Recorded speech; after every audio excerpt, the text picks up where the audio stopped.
Thomas P Ackerman 1947 तारांकन। Thomas P Ackerman एक American मीटेरोलॉजिस्ट है जो 1947 में पैदा हुए। उनका काम न्यूक्लियर विंटर के थियरी पर काफी मशहूर है। ये थियरी 1980 के शुरुआत में सामने आए और इसके मुताबिक न्यूक्लियर वॉर से कैटास्ट्रोफिक एटमॉस्फेरिक कॉन्सिक्वेंसेस हो सकते हैं, जिसने लोगों का सोच बदल दिया न्यूक्लियर वेपन्स के इस्तेमाल के बारे में। एक्करमन उस टीम का हिस्सा था जो इस सिनेरियो के लिए साइंटिफिक मॉडल डेवलप किया। एंटी न्यूक्लियर एक्टिविस्ट्स ने इस थियरी को एब्रेस किया, जबकि कंजर्वेटिव्स ने इसके साइंटिफिक बेसिस को क्रिटिसाइज किया। एक्करमन ने कैल्विन कॉलेज से फिजिक्स में ग्रेजुएशन किया और यूनिवर्सिटी ऑफ वॉशिंगटन से अपना मास्टर्स और पी.डी. एटमॉस्फेरिक साइंस में हासिल किया। फिर वो नासा एम्स रिसर्च सेंटर में रिसर्च साइंटिस्ट के तौर पर काम करने लगे।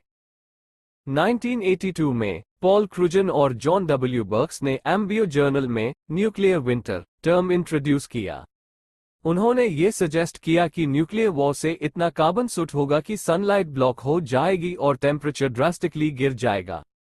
कार्ल सगन ने इस थियरी का पॉलिटिकल पोटेंशियल देखा और Ackerman, Richard P Turco, Owen B Toon और जेम्स बी पॉलिक को मिलाकर TTAPS टीम बनाए। इनकी मॉडल ने प्रिडिक्ट किया कि अगर 100 शहरों पर न्यूक्लियर एक्सप्लोजन्स हुए तो ग्लोबल टेम्परेचर्स 5 से 15 डिग्रीज तक गिर सकती है। इस थियरी का पॉलिटिकल इम्पैक्ट सिग्निफिकेंट था। एंटी न्यूक्लियर मूवमेंट ने इसे डिसआर्मामेंट के लिए यूज किया। कंजर्वेटिव्स ने इस थियरी को क्रिटिसाइज किया, इसके साइंटिफिक फ्लॉज को हाईलाइट करते हुए और TTAPS टीम पर पॉलिटिकल एजेंडा पुश करने का इल्जाम लगाया। फिर भी TTAPS टीम को 1985 में लियो ज़िलार्ड लेक्चरशिप अवार्ड मिला, जो उनकी साइंटिफिक इंटीग्रिटी को वैलिडेट करता है। एक्करमन ने बाद में पेंसिल्वेनिया स्टेट यूनिवर्सिटी ज्वाइन किया प्रोफेसर के तौर पर और न्यूक्लियर विंटर पर अपना काम जारी रखा। TTAPS टीम ने 1990 में एक फॉलोअप स्टडी पब्लिश की, जिसमें एडवांस मॉडलिंग थी। कोल्ड वॉर के एंड होने के बाद इस थियरी में इंटरेस्ट कम हो गया, लेकिन इसका इन्फ्लुएंस पब्लिक पॉलिसी और न्यूक्लियर डेंजर्स के अवेयरनेस पर बना रहा। ये कंट्रोवर्सी दिखाती है कि साइंटिफिक इंटीग्रिटी कितनी जरूरी है, स्पेशली जब फाइंडिंग्स का पॉलिटिकल इम्प्लीकेशंस हो। थॉमस पी एक्करमैन ने पेंसिल्वेनिया स्टेट यूनिवर्सिटी में प्रोफेसर और अर्थ सिस्टम साइंस सेंटर के एसोसिएट डायरेक्टर के तौर पर काम किया। साथ ही नासा के मिस्र multi angle imaging spectro radiometer science team और डिपार्टमेंट ऑफ एनर्जी के एटमॉस्फेरिक रेडिएशन मेजरमेंट प्रोग्राम के ट्रॉपिकल वेस्टर्न पैसिफिक साइट के साइट साइंटिस्ट भी रहे।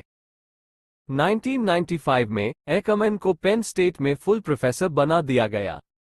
TTAPS टीम के साथ मिलकर उन्होंने न्यूक्लियर विंटर के ऊपर फर्दर रिसर्च जारी रखा। 1990 में टीम ने साइंस जर्नल में एक और आर्टिकल पब्लिश किया, जिसमें उन्होंने अपनी ओरिजिनल थियरी को सोफिस्टिकेटेड मॉडलिंग और रियलिस्टिक वेरिएबल्स के साथ डिफेंड किया।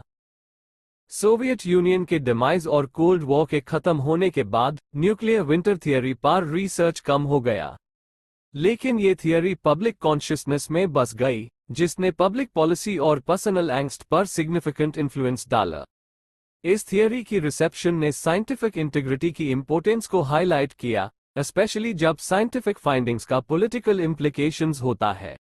आखिर में थियरी का इन्फ्लुएंस इसके साइंटिफिक वैलिडिटी के क्वेश्चन से आगे बढ़ गया और इसने न्यूक्लियर वेपन्स की डिस्ट्रक्टिव कैपेसिटी और वास्ट न्यूक्लियर आर्सेनल्स को रेडी स्टेट में रखने की विजडम को रिकंसिडर करने पर मजबूर किया।